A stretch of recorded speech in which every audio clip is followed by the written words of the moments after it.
Call 704-871-2535.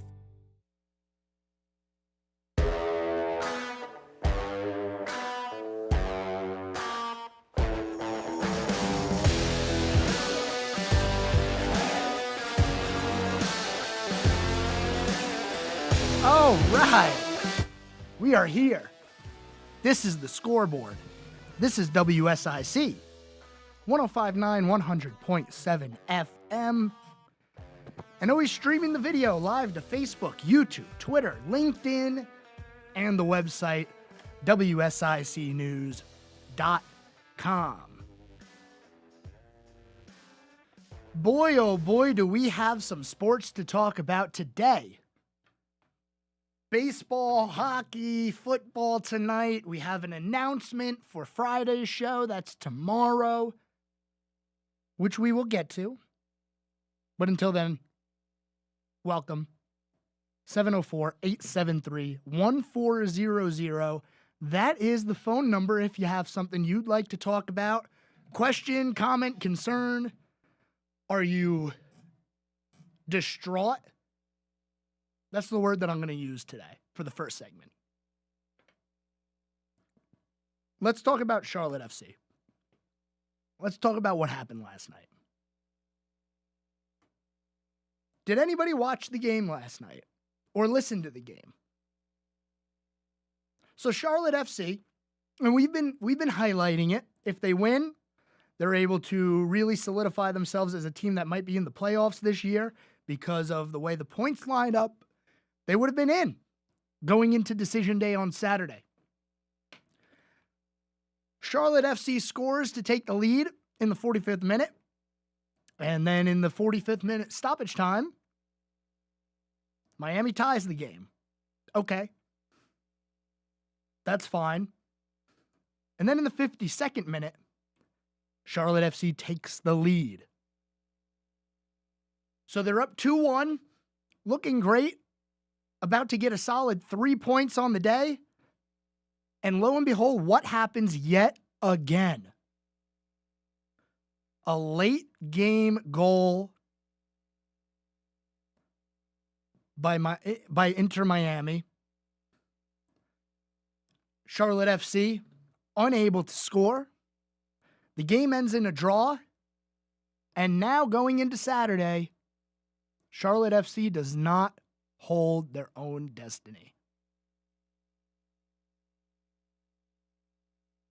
I saw a stat about Charlotte FC and their collapses.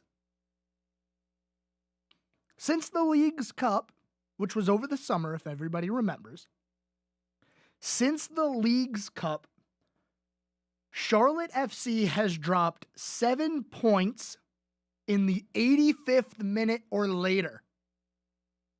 They should not be in this situation. And that's 7 points, meaning they were leading and then the game turned into a draw, or it was a draw and then they lost. 75th minute or 85th minute or later. Now, that wasn't the case in the Miami game. It was the 84th minute. Ooh. 84th minute. So let's change that stat to 9 points in the 84th minute or later. If you give Charlotte FC 9 points right now, let's be nice about it. Let's say they got 4 of those points. 4. They would be locked into the playoffs. Nobody would be able to eliminate them. These late game collapses are probably going to cost Charlotte FC a playoff spot. So they don't hold their own destiny. They're tied. There's there's currently a 4-way tie for the final wild card spot, which it is called the wild card in the MLS. It's like 8 and 9 are your wild card teams. It's a lot of teams make the playoffs, but that's how most of the leagues are now. We're not going to talk too much about that. But Charlotte FC needs to win. And they need help. And the problem with this is, even though this game is going to be at Bank of America Stadium, it's being reported that Messi is probably going to be playing.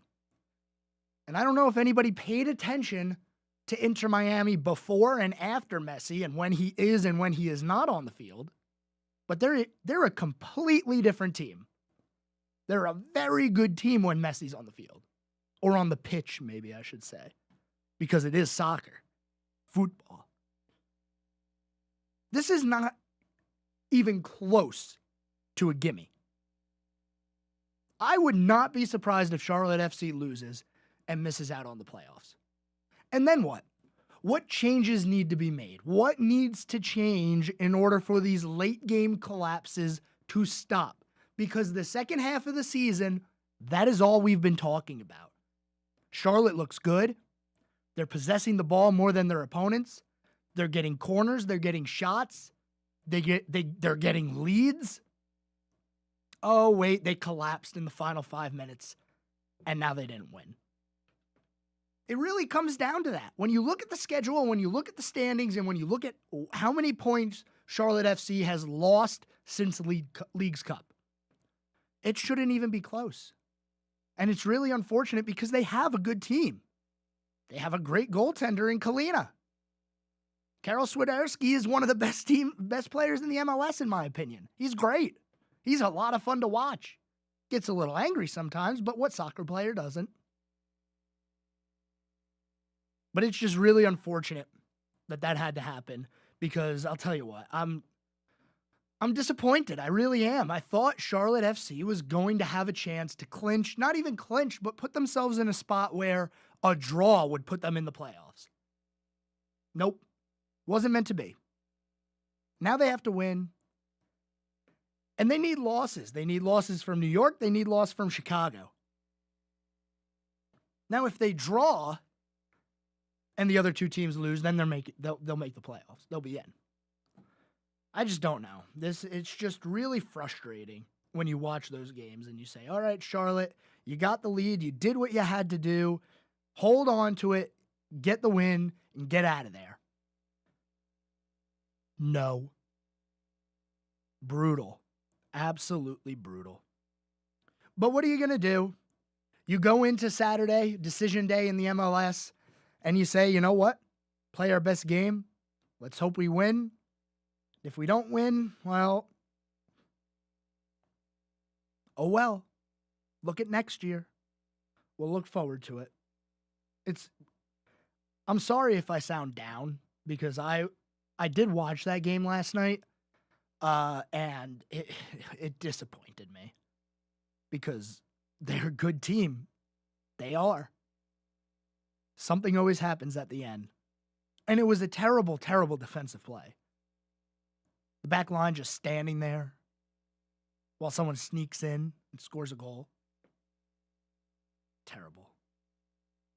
So we look forward to Saturday, seeing if Charlotte FC makes the playoffs. It's going to be tough. They really could have helped themselves out with that win. Now, the draw, I guess, helps. It doesn't mean too much. But that's where we find ourselves. We're heading to our first break of the day. When we come back, we're going to lighten up the mood a little bit. We're going to talk about the NFL because we do have football coming up tonight, as well as baseball and college football and hockey and NASCAR. We got it all. So stay tuned. You're listening to The Scoreboard on WSIC. We'll be back after this.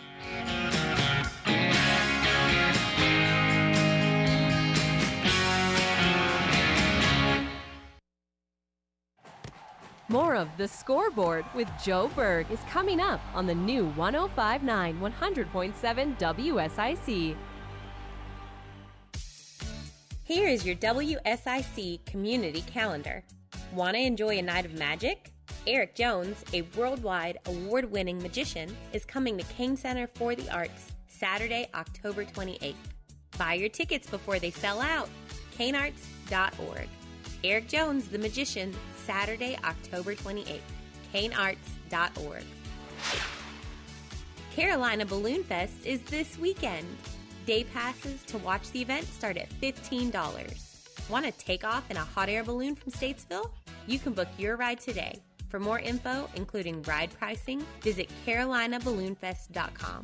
The Carolina Balloon Fest, this weekend near Statesville Regional Airport. CarolinaBalloonFest.com.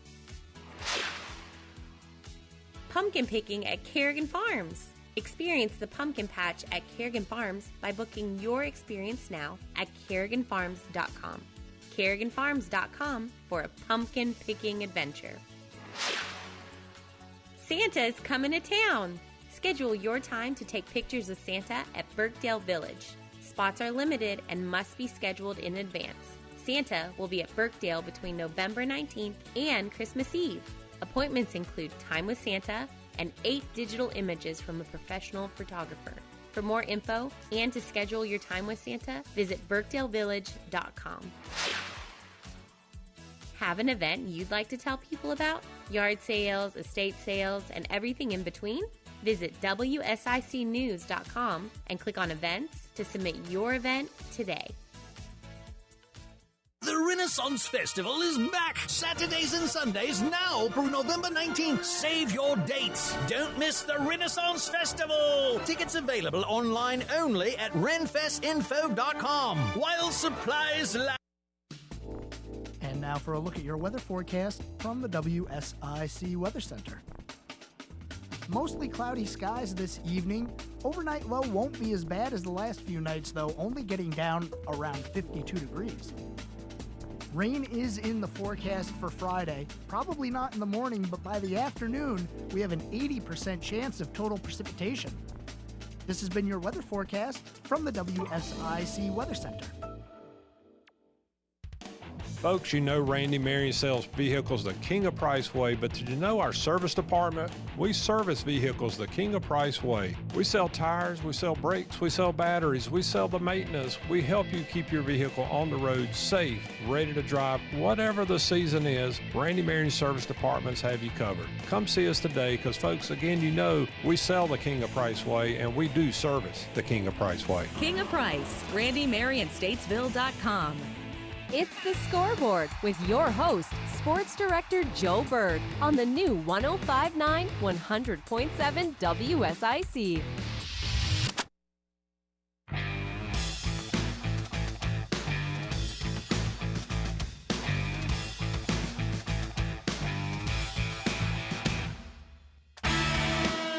All right. We are back. Segment number 2 here on the Scoreboard. WSIC 105.9 100.7 FM. Video to Facebook, YouTube, Twitter, LinkedIn, and the website. Our phone number is 704-873-1400. Do you have something you want to talk about? Something on your mind? Something not on your mind? A new idea for sports? Anything. Give me a call. We'll talk about it. So last night, we had more baseball. Yes, there was more baseball last night. I know, everybody's favorite. And as a matter of fact, we do have baseball going on right now. So we will be updating you on that. But last night, before we get into that, the Houston Astros won their first game of the ALCS, taking down the Rangers by a score of 8-5. The bats were hot early in this one. And the Astros did what the Astros do. They were able to put up runs.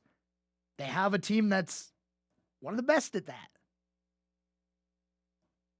Lots of players on that team contributing. And we have a series.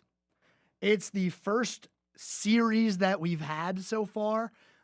I don't count the 5-game series as being like good series. Like, hey, it's going back and forth.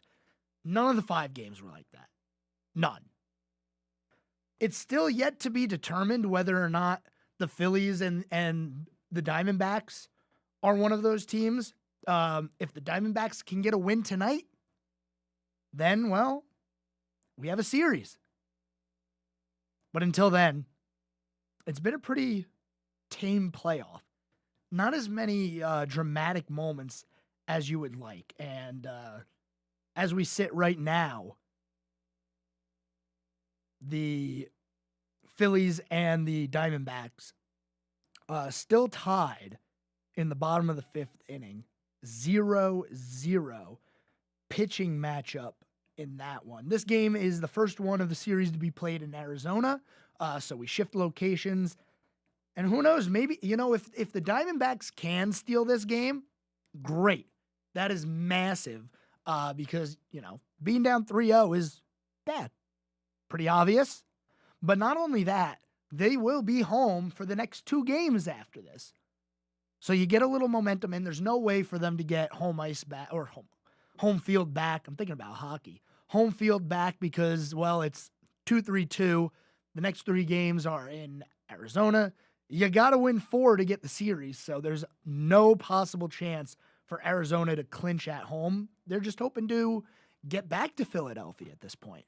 And I think that would be a win for them. If they can force a game 6, maybe even a game 7, then the Diamondbacks would have had what I will consider a very successful season. But looking back at last night's game, look, I've told you from the beginning that the Astros are a team that's been there, done that. Don't count them out. Yesterday, I wouldn't stop saying it. I said, if you're counting out the Astros, don't. Because they've won many, many times. They're a good team. They've been through controversy. They've been through ups and downs. You got to bury them while they're down. And they do have a little bit of life now. But game number 4 of that series is also tonight. So we do have a doubleheader in baseball today. Game 4 starting at 8:03. Another one of those famous, weird MLB first pitch times. We got to find out why the first pitches are at such weird times. If anybody listening knows the answer to that, give me a call, 704-873-1400. Ooh, I forgot my water in the studio here. Oof. Just coughed up pretty bad there. But anyway, game 3 of the NLCS going on right now. They just finished the 5th inning. So a little more than halfway done in that one and still scoreless. So true pitcher's duel. If the Phillies win this one, you could pretty much be guaranteed that they're going to be making a repeat performance in the World Series. I don't see the Diamondbacks being able to win 4 games in a row. They're lucky to be where they are in the first place. And I'm not going to say lucky as in the sense that, like, it all could have gone wrong. I'm saying it in the sense that nobody expected them to be here, but yet here they are in the NLCS with a chance to go play in the World Series. They hadn't lost up until the NLCS. Now they've lost 2 in a row. See if they can bounce back. They only got a few more innings to do it, but they're going to try, I'm sure. And maybe we'll see 2 really good series. It's still early. 7 games is so much better than 5 games because you can ebb and flow. You can win a game, you can lose 2, and then you can win a game, and all of a sudden, hey, it's a best of 3. Now, I'm not saying that's what's going to happen. It can't happen in these. We might not get a game 6 in either of these series. But we could. They made it this far. I'm still curious if we're going to see any Max Scherzer in this series. Now, Max Scherzer, he had a pretty bad game 3. He said he was a little rusty, so I'm wondering if he's if he is going to get another start in the championship series, or if the Rangers decide, you know what, he came back from the injury. He had a pretty bad start. This is a lineup that can really punish you.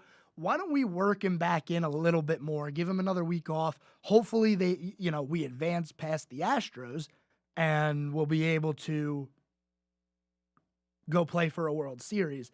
And then you can see if Scherzer's ready because he didn't look ready last night. That's for sure. Pretty bad outing. He ended up getting pinned with the loss. And they put up a lot of runs on him early. 3 runs in the second, a run in the third, and a run in the fourth. And that was the game right there. Those 5 runs, you take away those 5 runs and, well, Texas wins. But I know you can't do that. That's kind of silly to say something like that. Like, hey, you take away the wins and they lost. Yeah, obviously. We're going to move on from baseball right now to a little bit of an announcement. I want to make sure we talk about this not only one time today, but a couple of times.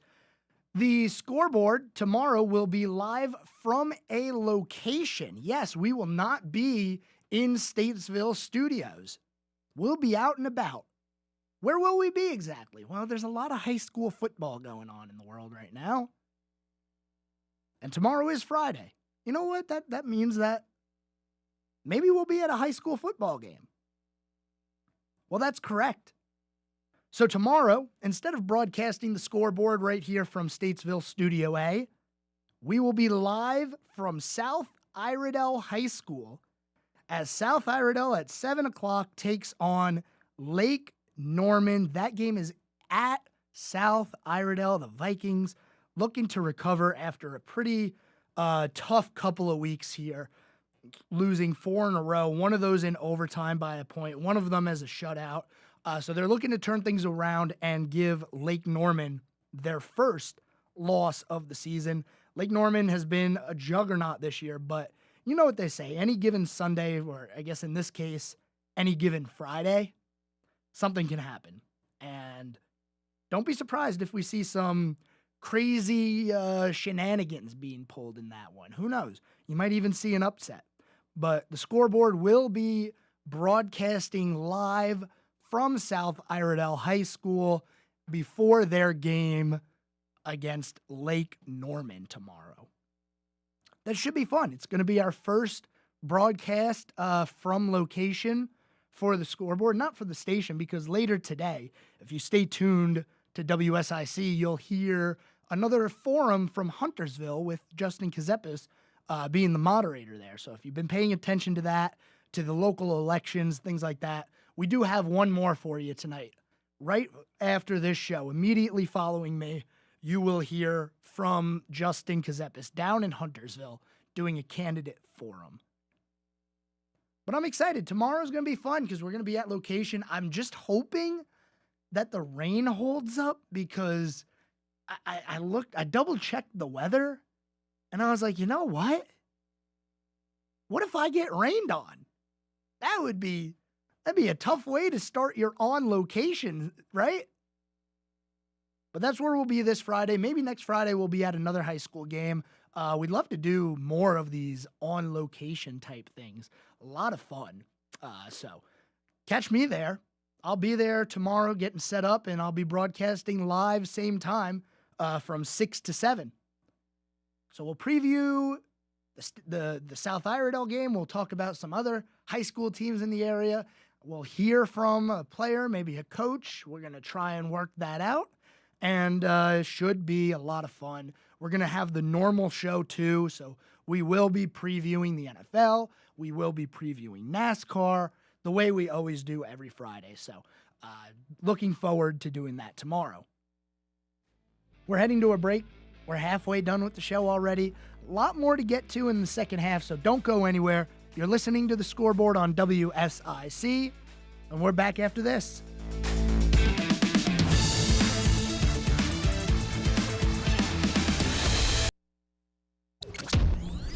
There's more of the Scoreboard with Joe Berg on the way on the new 105.9 100.7 WSIC.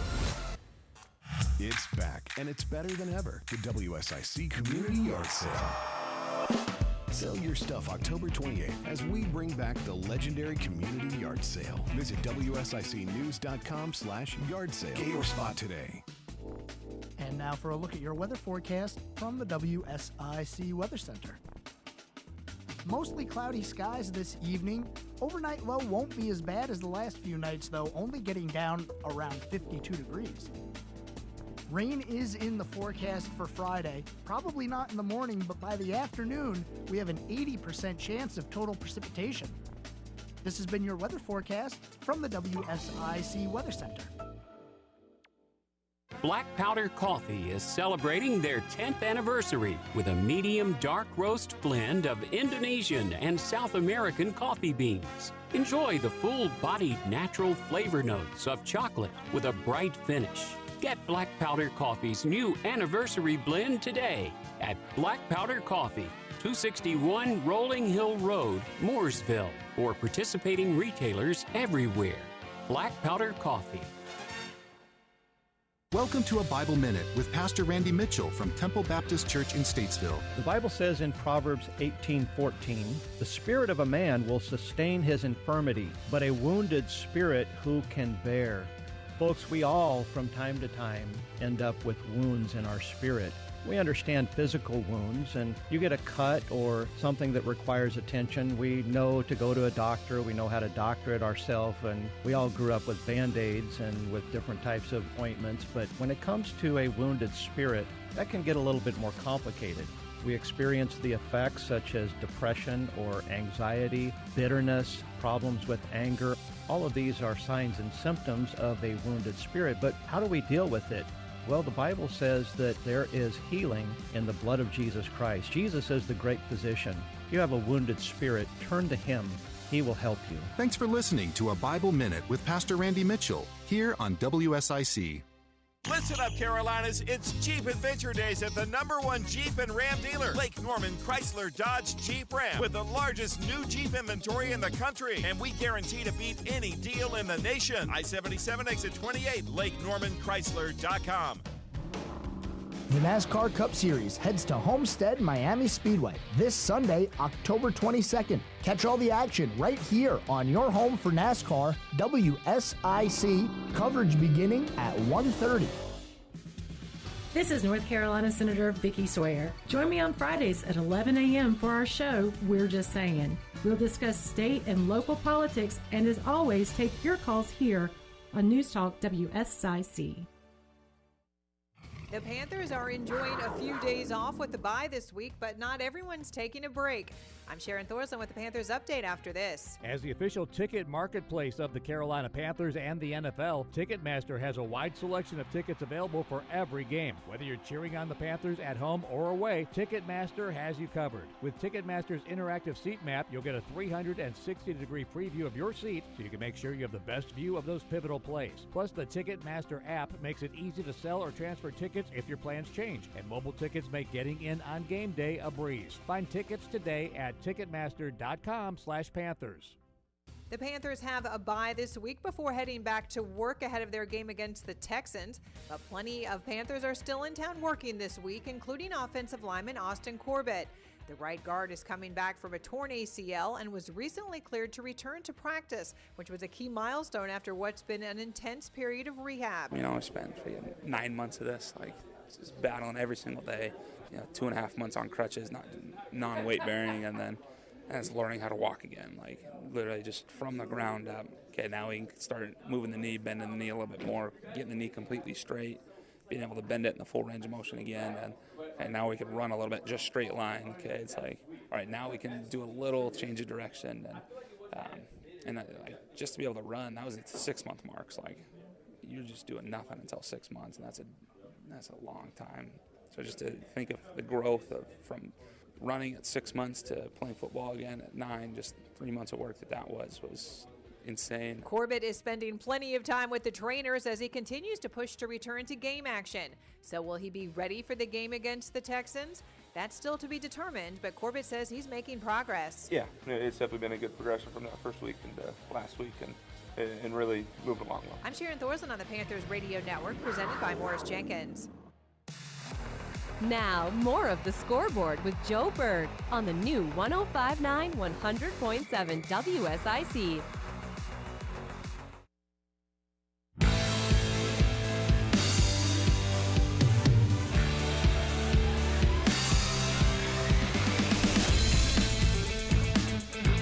And we are back. Segment number 3. Halfway done with the day. Boy, oh boy, does it fly by. You're listening to the Scoreboard here on WSIC 105.9 100.7 FM. Call in 704-873-1400. We got a lot more to get to today. The MLB game is still going on. I'll remind you, I'm going to keep you updated on the score. Middle of the 6th inning, and we still have a 0-0 ball game. A little bit of a change of what we've seen in the MLB here as of late, with a lot of runs being scored, but more of a pitcher's duel in this one. So interesting how every game is just that much different from the next, to where you could put up 10 runs in one game and then go 6 innings without scoring a run in the next. But we're moving on from baseball. We are looking forward to the NFL and a slightly interesting Thursday night football game. What? Color me shocked. Because the Jaguars play the Saints. Not the juiciest game in the world, I get it. The Sunday night game is a lot more juicier, with the Dolphins taking on the Eagles. But a decent game of two teams of which neither are below 500. Man, you love to see that. You love it when the schedule works out like that. But for most of us, it'll be the first time in a while seeing the Jaguars on national television, and we'll be able to take a look at the Saints, see how they look as they sit at 500. I want to say things like, hey, if they lose, the Panthers don't lose another game in the division race. But they're so far back and so far gone that I just don't think playoffs are going to be in the cards this year for the Panthers, no matter how bad the NFC South ends up being. And we talked about it in the preseason. The NFC South was one of those divisions where you're like, every team can kind of finish at 500. Well, through the first 6 weeks of the season, you got a team at 3-2, a team at 3-3, a team at 3-3, and then the Panthers at 0-6. Most of the division hovering right around that 500 mark. It's what was expected. And, through like 3 weeks, we were saying, oh my goodness, why is the NFC South so good right now? Well, give it a few more weeks and they come back to the median and show their true colors. And their true colors in the NFC South this year, and it's just not that good. There's no team where you're like, yep, they are winning this division. They're going to be a threat in the playoffs. Even if the Buccaneers win this division with Baker Mayfield, I just can't bring myself to say that they're going to be threatening in the playoffs this year. I could be proved completely wrong. It's happened once, it's happened twice, it's happened a million times. But that's kind of what I'm looking at. Let's see what happens with the Saints tonight as they take on a team who was in the playoffs last year, who is trying to make the playoffs this year, who has a quarterback that was deemed as the next can't-miss prospect, yet we really haven't heard much from him that much this year. Okay. Not the worst thing in the world because, it is the Jacksonville Jaguars, and we talked about this a few days ago. When was the last time you saw the Jaguars on Sunday Night Football? I don't think ever. What about Monday Night Football? It's been a while. They get thrown onto Thursday Night Football because every team gets a Thursday night game. That's the rules. And it gives the rest of us a chance to take a look at that team and see if Trevor Lawrence has developed any. Because Trevor Lawrence was the next can't-miss guy. He's having a good year. He's top 10 in pretty much all the stats, but he hasn't had that breakout moment yet where you go, he's the guy. Trevor Lawrence is the real deal. He's a franchise quarterback. Jaguars need to lock him up right now. I haven't seen that moment yet. And maybe that moment was last year in the playoffs when they came back to beat the Chargers in the wild card, but it's the Chargers. We just spent a show talking about how they're the absolute class act of choking. I don't know what it is about the Chargers, but they're just a cursed franchise. They can't have nice things. Why? I don't know why. Probably something that happened back in the 1900s where you're like, yeah, this team's going to be cursed now. And you're like, what? That's the way sports are, right? Teams get cursed all the time. You had the curse of the Bambino. You have all kinds of curses. The Cubs were cursed for the longest time. What was it? Was the Cubs the one where they burned the lease inside the building? No, that might have been a hockey one. There's so many instances where you say, hey, this team is cursed. They are not going to win anymore. If you have a good story of a team being cursed and the story behind it, I want to hear it because I like that kind of stuff. 704-873-1400. But still, we're going to continue to talk about this Thursday night game. I expect the Jaguars to be the better team, but that Saints defense has been pretty good this year. And it's not like they're a team that you just can forget about completely because they do have Derek Carr. I mean, he might be a little banged up, but they have a good team. They're not the worst. And the defense has played phenomenal through the first few weeks of the season. Now you can look at their schedule and say, oh, come on. Did they really have that big of a problem? I mean, they beat the Titans, they beat the Panthers, and they beat the Patriots. That's nothing to be impressed by. They even lost to the Texans. Oh, yeah, I'll give you that. But they won those games, and they won them convincingly. You know, maybe not the Titans. The Panthers was a little more convincing despite the close final score, and they just completely blew the Patriots out of the water. So that defense is solid. Alvin Kamara is a great back. Are they going to make a push? Pump the brakes on that.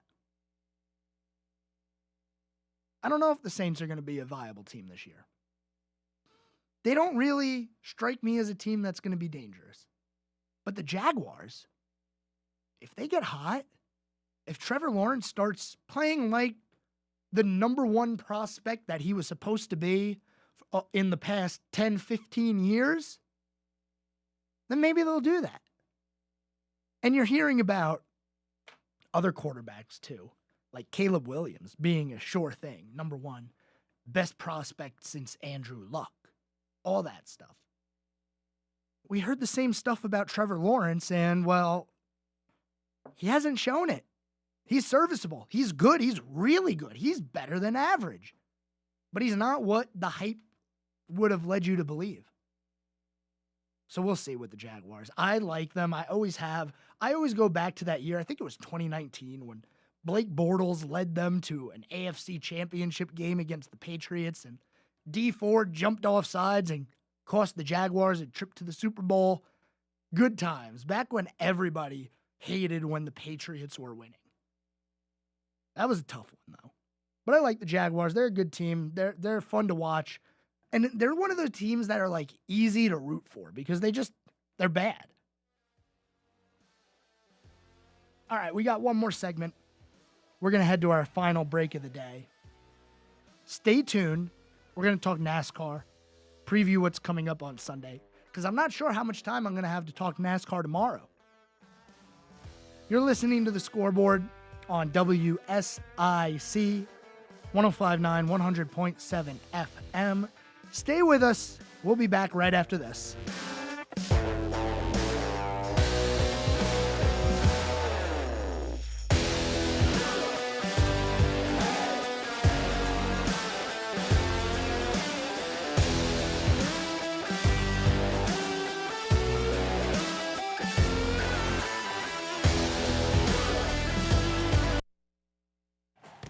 More of The Scoreboard with Joe Berg is coming up on the new 105.9, 100.7 WSIC.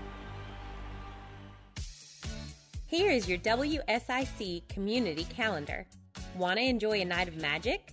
Eric Jones, a worldwide award-winning magician, is coming to King Center for the Arts Saturday, October 28th. Buy your tickets before they sell out. canearts.org. Eric Jones, the magician, Saturday, October 28th. canearts.org. Carolina Balloon Fest is this weekend. Day passes to watch the event start at $15. Want to take off in a hot air balloon from Statesville? You can book your ride today. For more info, including ride pricing, visit CarolinaBalloonFest.com. The Carolina Balloon Fest, this weekend near Statesville Regional Airport. CarolinaBalloonFest.com. Pumpkin picking at Kerrigan Farms. Experience the pumpkin patch at Kerrigan Farms by booking your experience now at KerriganFarms.com. KerriganFarms.com for a pumpkin picking adventure. Santa's coming to town. Schedule your time to take pictures of Santa at Birkdale Village. Spots are limited and must be scheduled in advance. Santa will be at Birkdale between November 19th and Christmas Eve. Appointments include time with Santa and 8 digital images from a professional photographer. For more info and to schedule your time with Santa, visit BirkdaleVillage.com. Have an event you'd like to tell people about? Yard sales, estate sales, and everything in between? Visit WSICnews.com and click on Events to submit your event today. The Renaissance Festival is back Saturdays and Sundays now through November 19th. Eat, drink, be merry at the Renaissance Festival. Tickets available online only at renfestinfo.com while supplies last. And now for a look at your weather forecast from the WSIC Weather Center. Mostly cloudy skies this evening. Overnight low won't be as bad as the last few nights, though, only getting down around 52 degrees. Rain is in the forecast for Friday. Probably not in the morning, but by the afternoon, we have an 80% chance of total precipitation. This has been your weather forecast from the WSIC Weather Center. The Ugly Antenna has now become a household name in this area. The Ugly Antenna allows those without a streaming provider to receive up to 50 channels absolutely free of charge, including Fox 46.1. The Ugly Antenna is small and connects directly to your TV. Get the Ugly Antenna for just $40. Call 704-682-1755. That's 704-682-1755 for the Ugly Antenna. Now, more of the Scoreboard with Joe Berg on the new 105.9 100.7 WSIC.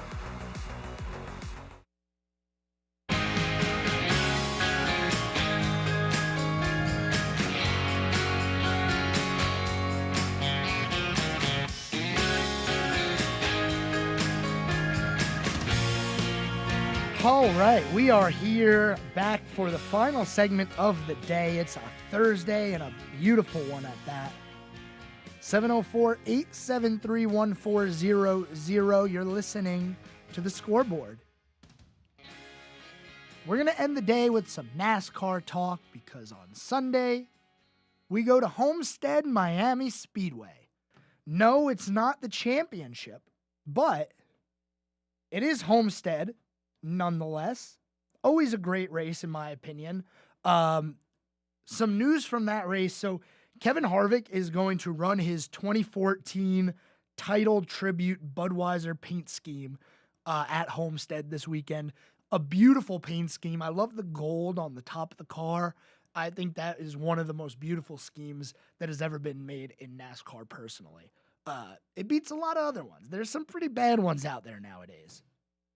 But that's what Harvick will be running. I think that's pretty cool.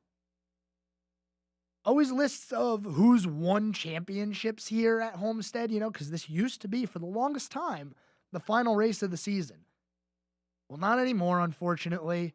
We still have some more races to go in the season. I mean, I guess it is fortunate because we get more NASCAR now, because usually you hear Homestead and you think end of season, or for that really brief period, you think second race of the season, which, small sidebar here, makes a whole lot more sense location-wise. You know, you go from Daytona to Homestead, then you do your West Coast swing, come back to the East Coast, do Atlanta, Bristol, Martinsville.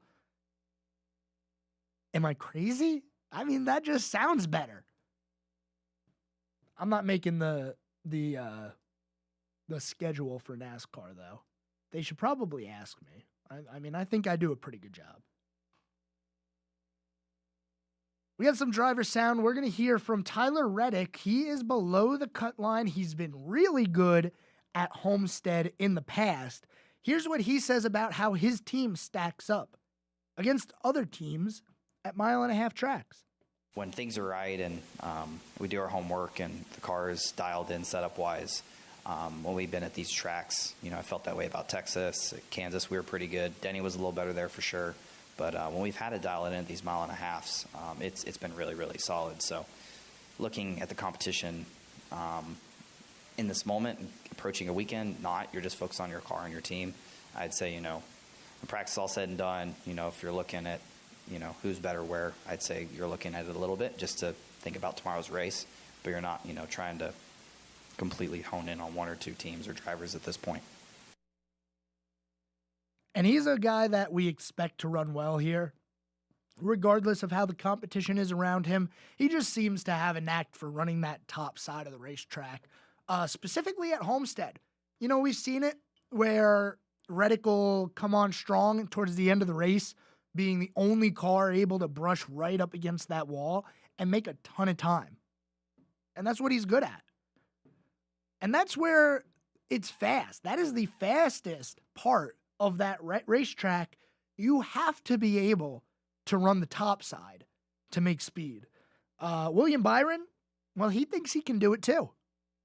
Yeah, I've done it before, but I don't think in the Cup car it's maybe as comfortable for me, but I do feel like I'm capable of running well at Homestead, having won a Cup race there and last year qualifying on the pole. So it's just a place that is within our wheelhouse. It's just a matter of how good we can be there. So, I think we can realistically have a chance to compete and fight for a win there. I feel like we can be pretty solid at Homestead for sure. And I wouldn't be surprised if William Byron is one of those drivers that surprises us this week. He has historically not been great at Homestead, and, well, neither is Christopher Bell. He even goes on to say that, well, Homestead has been his Achilles heel in the Cup Series. Well, yeah, after last year, Homestead for sure. That was just I don't know.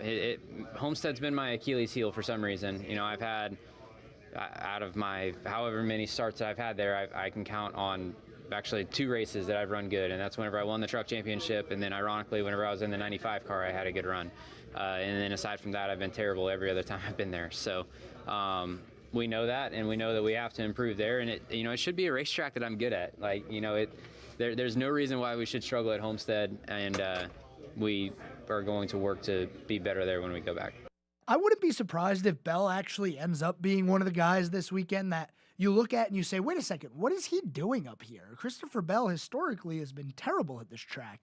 But when you look at the playoffs, and specifically the last few mile-and-a-halves that we've gone to where we had qualifying, you had Kansas, well, Christopher Bell won that pole. You had Darlington, well, Christopher Bell won that pole. Texas, well, unfortunately it wasn't him, it was Bubba Wallace. But Las Vegas, guess who won the pole? Christopher Bell. He's been really good at qualifying, and the stats show when you qualify well, you perform well, especially at a track now like Homestead where instead of being a day-to-night race where you see comers and goers and you say, okay, this guy's not good in the daytime, he's probably going to be better as the sun goes down and the track cools off. Well, that's not a thing this year. Race starts at 2:30. There is no wait for the sun to go down.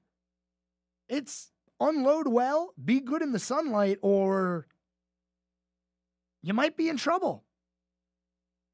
So we'll see. I expect Bell to put down some pretty good qualifying laps and be competitive. And this is huge. It's huge going into this week, considering what happened at Las Vegas. Kyle Larson got the win, and Christopher Bell started the day below the cut line. But Bell ran so well at Vegas that he was tenths of a second away from winning that race. And we've already talked about it time and time again.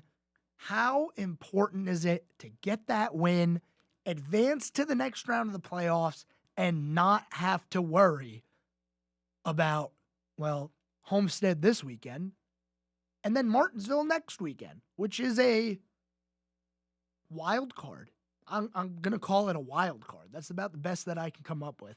Not as much of a wild card as places like Talladega or Daytona, but it's Martinsville, and Rubbin is racing at Martinsville. We've seen it time and time again. Last time we saw it, it was Logano and Truex getting at it. Last time we were at Martinsville for an elimination race, we saw a car never lift and set the fastest lap ever recorded at Martinsville in Ross Chastain, which has now been dubbed the Hail Melon, decided he was going to do a video game move to get into the championship, which was awesome.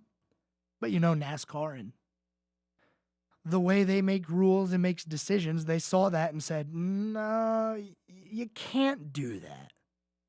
And real quick, let's touch on the Hail Melon, because they're actually right about this one. Because if you think about it, when you get to the final lap of Martinsville, what would stop anybody from doing that? Gain a few positions here, gain a few positions there. If you're 1-2 and the guy's a half second behind you, there's no way he's going to be able to dive it into turn 3 and pass you. So he's going to put the car up against the wall, ride it all the way around. I hope he comes out in front. And I wish they didn't ban this move, because it would be so funny to see a race like this where you need a couple of points. And this is next weekend. We're looking forward a little bit, I know. But I just love the thought of Martinsville, where every championship driver on the final lap of the race says, you know what? I can't lose any more spots. We're going to ride the wall in 3 and 4. And you see like 8 cars just not use the apex of the corner and set incredibly fast laps. That's why NASCAR banned it. It makes sense. I get it. But they use it for promotions and they use it to market the sport. It's like, how are you going to use that to market the sport and then you're never going to see it happen? Just questions that I have as I take a little sip of water. We're pretty much out of time here today. I want to thank everybody again for joining. Quick update for you, as we do still have baseball going on. Top of the 7th inning, the Phillies have a runner 90 feet away from home, but there's 2 outs. So maybe the Diamondbacks will be able to get out of this jam and go to the bottom of the inning still tied. But who knows? 90 feet away, a base hit, scores a run. And in a game like this, 1 run could be the difference. So if you're enjoying baseball this year, make sure you tune into that one. We're in the 7th inning. And then later on tonight, you have game number 4 of Houston versus Texas from Arlington, as the Texas Rangers lead that series 2-1. Thanks for rocking with me today. Been fun as always. And a reminder, tomorrow, live from South Iredell's football game against Lake Norman. If you're going out there, come say hi. I'll be there for a while watching that game, broadcasting the show. Should be a fun one. This has been The Scoreboard on WSIC. Stay tuned if you want to hear the political forum from Huntersville. Justin Kazepis will be the moderator on that one, and it'll be happening immediately following this show. I'll talk to you guys tomorrow. Until then, have a good one. Peace!